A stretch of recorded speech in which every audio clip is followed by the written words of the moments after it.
Good morning, welcome to the 280th podcast of Andy Collier-talks cricket memorabilia. Where has that time gone? Who knows? Anyway, it's been a bumper week here. I hope you've had a good week yourselves. My Knights lot turned up, so I was extremely pleased with that.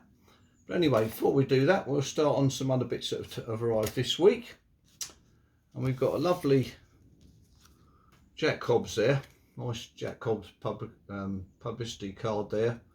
Nicely signed at the bottom there by Jack, and in his England blazer, which is nice. I haven't got that one, so that's nice on the back there. We've got with compliments from JBH. So that's a lovely addition to the Jack Hobbs side of the collection and postcards fronts. Very pleased with that. And then a nice one here with Bill Woodfull, the Australian captain 1930. This is the 1930 series.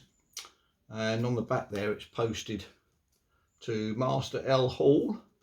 It says, "Dear Lionel, I think that this time I've found a postcard that you really will like." So obviously a bit of either a big cricket fan there, he must have been.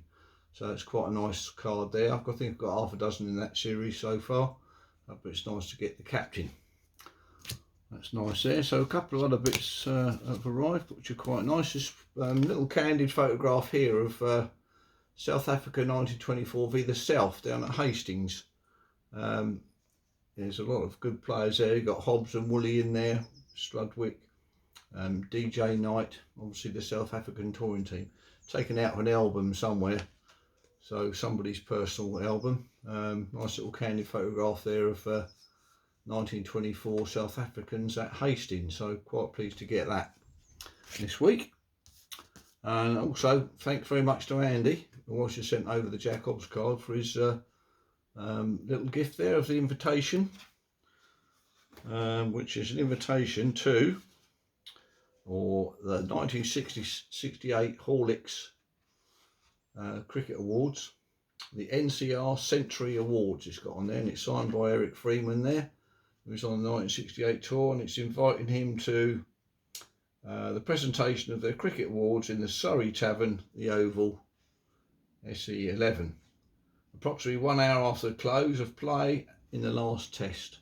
So a nice little invite there, and thanks Andy for that. So very welcome addition, I have to say. And we've got a lovely carte de vis there of a young lad with a cricket bat.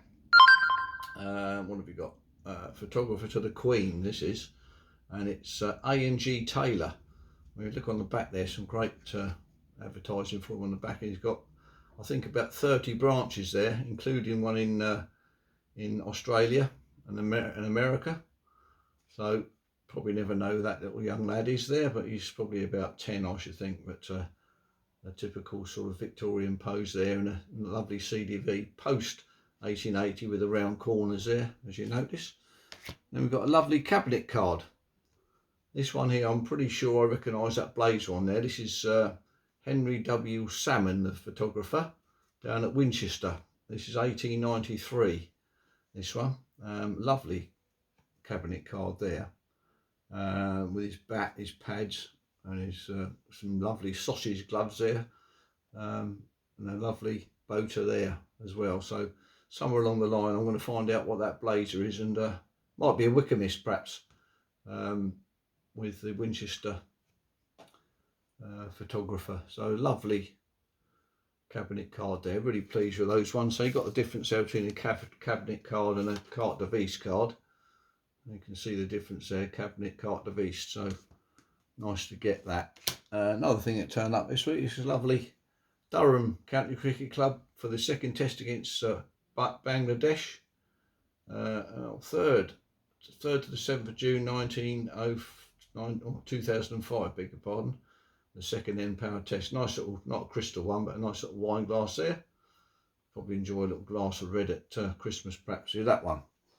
That's gone into the glass collection. So anyway, the star of the week was the Knights lot from the last auction, which is this fantastic handbill from 1853, Surrey v Nottingham, or the county of Nottingham. Some famous players on there. You've got Ponsonby on the front there. I was reading a bit about him. He used to sell the scores and biographies, and the editions 3 and 4 that weren't selling very well, he burnt the lot. So whoever's got a edition of 3 and 4, pretty rare things to get. But you got on there, obviously, my man Julius Caesar, who started my club at Farncombe, and named Broadwater in 1868. Who else you got? Caffeine, Miller, another famous player, Lockyer, Martingale, Mortlock and Sherman, all great names for Surrey there. And then on the Nottingham side, you've got great names there. You've got William Clark, who had started the All England 11, and his son Alfred Clark. You've got 3 pars there, including George, all his brothers there, Grundy, and 2 Tinleys at the bottom there, RC and F Tinley. So an absolutely fantastic thing there. And I had a lovely frame that I've been waiting for something to go in, which actually come from Godalming, was where Julius Caesar come from. So that all fits in rather well now. So I'm really pleased to have that. And that's going in the inner sanctum, you'll be pleased to know. Really pleased to have got hold of that, I have to say. And on the bottom there, quite interesting, admission 6p.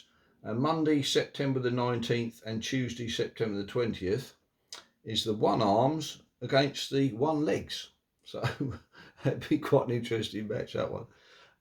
So that's a lovely item there. I'm really pleased to have just got that at Knights a couple of weeks ago. So really pleased with that.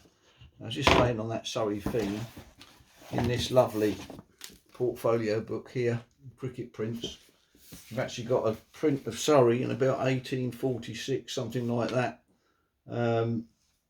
There's St Mary's there, St Mark's rather, and just behind the pavilion as it is.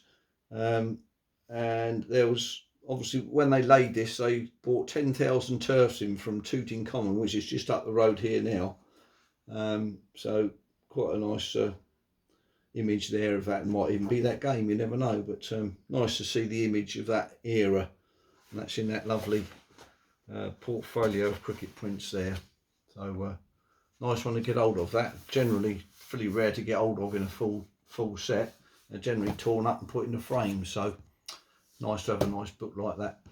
Anyway, that's about it for this week. I hope you've enjoyed this one. Some nice bits and pieces in it. So up the Reds this afternoon. I'll catch you on the next one. Cheers.